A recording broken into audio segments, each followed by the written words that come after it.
आवाज जनतेचा, लढा सर्वसामान्य जनतेच्या न्याय हक्कांसाठी।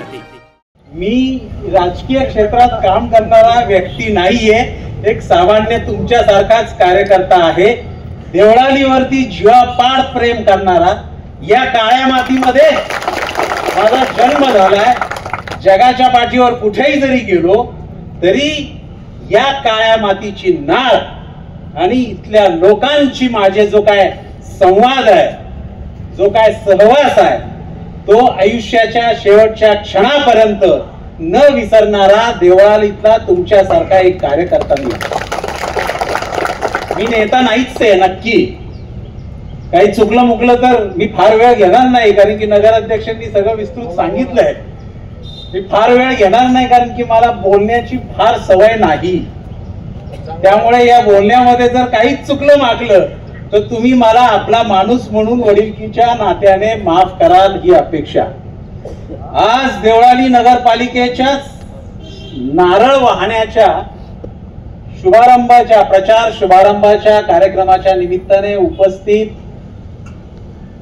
या सभेचे अध्यक्ष आदरणीय सोपान काका, आपल्या राहुरी तालुक्याचं भूषण, देवळालीचं भूषण, माजी आमदार चंद्रशेखर भाऊ आणि सगळेच वरिष्ठ मान्यवर, सगळ्यांची नावं घेऊन मी वेळ घेणार नाही, आपण मला माफ कराल। सगळेच बसलेले मान्यवर, आज आत्ता आपल्याला समोर नगराध्यक्षांची आणि सगळ्या उमेदवारांची ही ओळख करून देण्यात आली।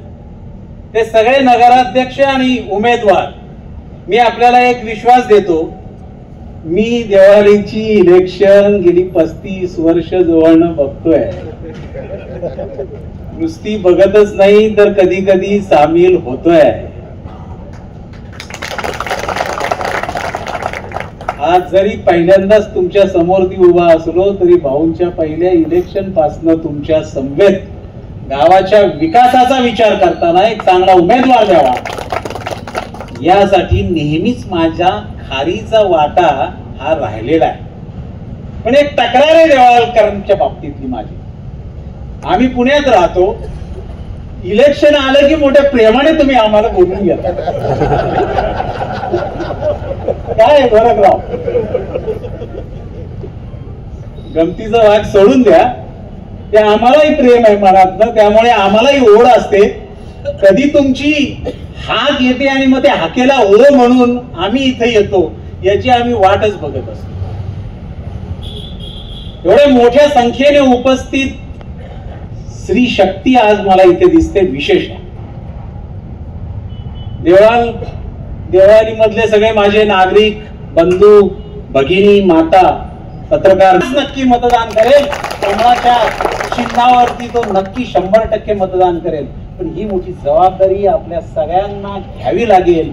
आज जर आलेल्या फक्त 10 दिवसांचा प्रश्न आहे, 2 तारीख फार लांब नाहीये, 10व्या दिवशी मतदान आहे, पण या दिवसापर्यंत एक 7 ते 8 लोकांना जे वेगळा विचार काही थोडीफार कुंपणावरची आहेत, मला वाटत नाहीत फार, पण जी आहेत त्यांना सुद्धा त्यांचं मत परिवर्तन करून जर तुम्ही 2 तारखेला त्यांना मतदानाच्या ठिकाणी आणलं आणि बहुमताने अतिशय मोठ्या मतधिक्याने तुम्ही जर हे पॅनल सत्यजित आणि त्यांच्या सहकाऱ्यांचं भाऊंच्या नेतृत्वाखाली उभं राहिलेलं हे जर निवडून आणलं तर मित्रांनो, मी तुम्हाला विश्वास देतो, 5 वर्ष तुम्ही विसरा, काही कुठे जायची गरज नाहीये।